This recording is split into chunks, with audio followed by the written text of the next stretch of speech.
Bharat biotech.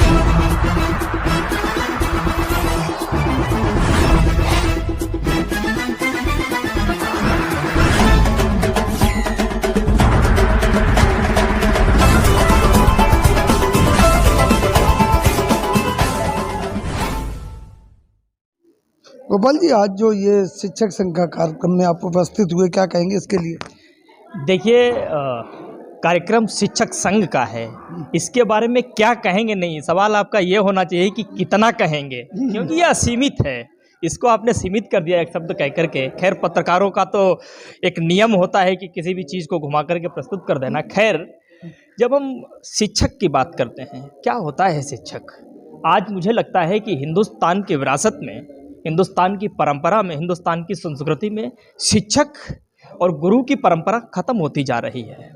और उस खत्म हो रही परंपरा में हमारे डॉक्टर परमानंद मोदी जी, हमारे भारती जी, हमारे कादरी साहब, हसनैन भाई और तमाम साथी हमारे ये जो हैं, ये एक अलख जगाने का काम कर रहे हैं। आपको पता होगा कि जब दीपक जलता है तो स्वयं अपने तले तो अंधेरा ही रखता है, लेकिन पूरे संसार को रोशनी दे करके पूरी तरीके से प्रकाशमय कर देता है।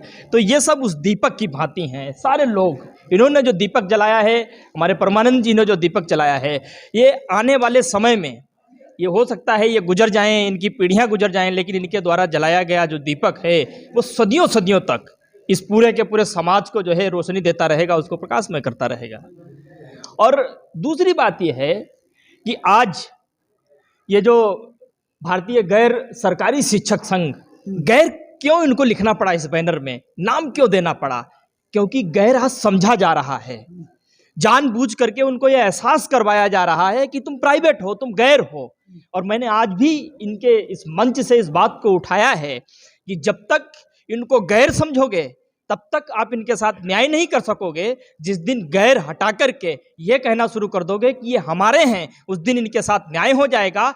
इनके साथ न्याय होने का मतलब इनकी चौखट पर लाखों करोड़ों नौनिहाल जो अपने भविष्य को संवार कर इस देश के नायक बनना चाहते हैं, और जिस दिन ऐसा हो गया उस दिन इस देश का स्वप्न, जो सोने की चिड़िया कहा जाता था, कभी विश्व गुरु बनने की क्षमता इसके अंदर है, ऐसे शब्दों को प्रयोग किया जाता था कभी, वो मुझे लगता है कि आज होने की जरूरत है। यदि इन शिक्षकों के साथ न्याय हो गया तो भारत विश्व गुरु बन सकता है, इसमें कोई दो राय नहीं है। आप बार बार प्राइवेटाइजेशन की बात उठाते थे, पिछले कई बार बात हुई, आप हर बार बात उठाते हो जी। आज शिक्षकों की जब प्राइवेट की बात आ रही है तब कैसा लग रहा है? नहीं, मुझे तो बहुत दुख होता है। देखिए, आप जब शिक्षक की बात करते हैं, बेसिकली शिक्षक कोई इंसान नहीं होता है। मैं तो उसको इंसान भी नहीं समझता हूँ। शिक्षक एक ऐसा भाव होता है, शिक्षक एक ऐसा एहसास होता है, एक ऐसा लम्हा होता है, एक ऐसी बहती हवा होती है, इतनी मधुरता से, इतनी सहजता से, इतनी सज्जनता से बहकर के जिसको वो स्पर्श करती है, जिसको वो छू जाती है, वो मिट्टी से चंदन हो जाता है। गोपाल जी, सरकारों का कोई ध्यान नहीं है आजकल शिक्षा पे, बिल्कुल नहीं है। खुदाई पे ज्यादा ध्यान। देखिए, उसका फर्क ये है कि एक बड़ी कड़वी बात है हमारे इस हिंदुस्तान में, एजुकेशन व्यवस्था जो है, इस सरकार को उस एजुकेशन व्यवस्था से कोई रेवेन्यू तो जनरेट होता नहीं है। और ये सरकार जिस संस्था से रेवेन्यू जनरेट नहीं होता है उस पर ये बिल्कुल भी ध्यान नहीं देती है। लेकिन मैं एक चीज बताए देता हूं, इस देश में यदि शिक्षा नहीं होती तो डॉक्टर भीमराव अंबेडकर नहीं होते, और डॉक्टर भीमराव अंबेडकर नहीं होते तो संविधान नहीं होता, और संविधान नहीं होते तो देश के जितने भी आज नेता और प्रधानमंत्री बने, ये प्रधानमंत्री नहीं होते। ये बात इस देश को समझने की जरूरत है, इस देश को जानने की जरूरत है। और खासकर इस सरकार से, माननीय प्रधानमंत्री नरेंद्र मोदी जी से मैं ये कहना चाहता हूं कि शिक्षा के बदौलत भीमराव अंबेडकर जी पैदा हुए, भीमराव अंबेडकर जी की बदौलत संविधान पैदा हुआ, संविधान की बदौलत लोकतंत्र पैदा हुआ, लोकतंत्र की बदौलत आज आप प्रधानमंत्री बने हो। आपको देर नहीं लगानी चाहिए, और इन गुरुओं को सम्मान नहीं, इन गुरुओं के चरणों में बैठ करके आपको ये माफी मांगनी चाहिए कि मुझे देर हो गई तुम्हारी बात को सुनने में, अब मैं तुम्हारी बात को सुन लेता हूं। तब भी मुझे लगता है, नहीं तो प्रधानमंत्री बनकर के भी, देश के सम्मानित व्यक्ति बनकर के भी असम्मानित रह जाओगे, आपका सम्मान किया नहीं जाएगा जमाने में। गोपाल जी, टीचरों पर लाठियां बांधी जाती जी, आपने बड़ी बात आवाज उठाई है, मुझे पता है। इसके बाद जो पढ़े लिखे लड़के SC GDS के बैठे हैं, धरने पर बैठे रहते हैं 18-18 महीने, उनकी सुनवाई नहीं होती है।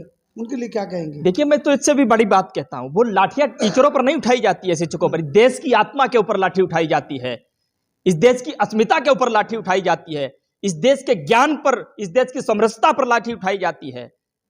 इस एक बार नहीं, अनेक बार मैंने बात उठाई, और मैं बार बार ये कहते आया हूं कि मजबूर मत करो। शिक्षक यदि कलम चलाना जानता है तो उस कलम की बदौलत इस पूरे के पूरे सिस्टम में उलटफेर करना भी वो जानता है।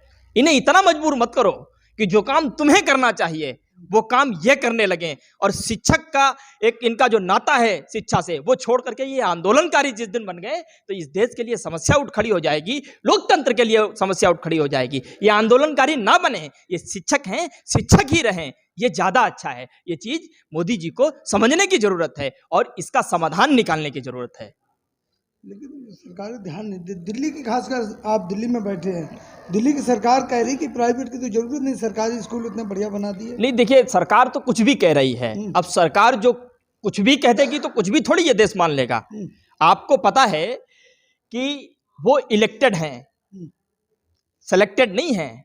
सिलेक्टेड जो होता है ना, वो सालों साल मेहनत करता है, उसमें उसके माँ बाप, उसके घर परिवार की उम्मीदें, उसका खून पसीना, उसका रुपया पैसा उसमें लगता है, फिर जाकर के तो सिलेक्टेड जो होता है वो उसकी कीमत जानता है। और जो इलेक्टेड होता है उसे तो जनता ने वोट दे दिया, और क्या आस और विश्वास के साथ जनता ने वोट दिया ये तो उसे पता नहीं है। एक बार कुर्ता पहन लिया, चादर ओढ़ ली, कुर्सी पे मंचासीन हो गया, फिर उसको तो लग जाता है कि बस लोग बैठे हो, मुझे तो भाषण देना है, चले जाना है। ये इस देश में नहीं चलेगा। सिसोदिया जी कह रहे विदेशों से, दूसरे प्रदेशों से लोग दिल्ली के स्कूल, सरकारी स्कूल खास कर देने आते हैं। बस सिसोदिया आ रहे, देखिए प्राइवेट की जरूरत ही नहीं। मैंने देखा है, मैंने दिल्ली को भी देखा है।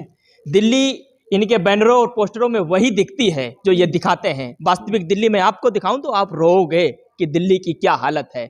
रही बात एजुकेशन व्यवस्था की, पहले यहाँ जो तमाम उत्तर प्रदेश से, तमाम बिहार के हमारे गरीब भाई मजदूर जिन्होंने इस दिल्ली को दिल्ली बनाया, दिल्ली 20 किलोमीटर में थी आज के 70 साल पहले। क्या था दिल्ली में? आज दिल्ली को दिल्ली बनाने वाला कौन? उत्तर प्रदेश का, राजस्थान का, बिहार का तमाम लोग आए जिन्होंने अथक मेहनत की, इतनी मेहनत की कि उनकी मेहनताना भी उनको नहीं दिया गया, उन्होंने इस दिल्ली बनाई। अरे उनके बच्चों को तो पढ़ा दो कम से कम पहले, फिर बाद में विदेश की बात करना। ये बातें सूट नहीं करती हैं सिसोदिया जी को।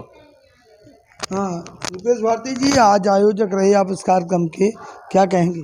देखिए, मुझे बहुत खुशी हो रही है कि हम लोगों ने मिलकर प्लान किया था और ये ठाना था कि भाई इस बार हम लोग जो स्थिति देख पा रहे हैं तो एजुकेशन व्यवस्था दिल्ली सरकार कहती है लेकिन उतनी अच्छी है नहीं। तो हमने ये सोचा था कि एक समय ऐसा आएगा कि मैं स्वेच्छा शुल्क विद्यालय का उद्घाटन करूंगा।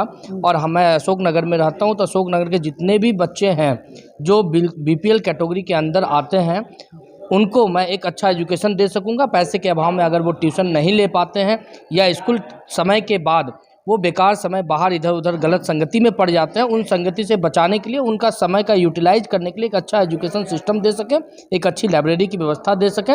ये सब कुछ स्वेच्छा शुल्क विद्यालय के अंदर हो पाएगा, वो हम लोगों ने आज ठाना है। और 18 सितंबर 2022 तक हम लोग जो है ये न्यू अशोक नगर के अंदर स्वेच्छा शुल्क विद्यालय का भी उद्घाटन करने जा रहे हैं। तो धन्यवाद रुपेश जी। साथियों, देखा किस तरह से आज इफ्ता का जो प्रोग्राम हुआ यहाँ पर, तमाम लोगों ने इसकी सराहना की और तमाम व्यवस्था को देखते हुए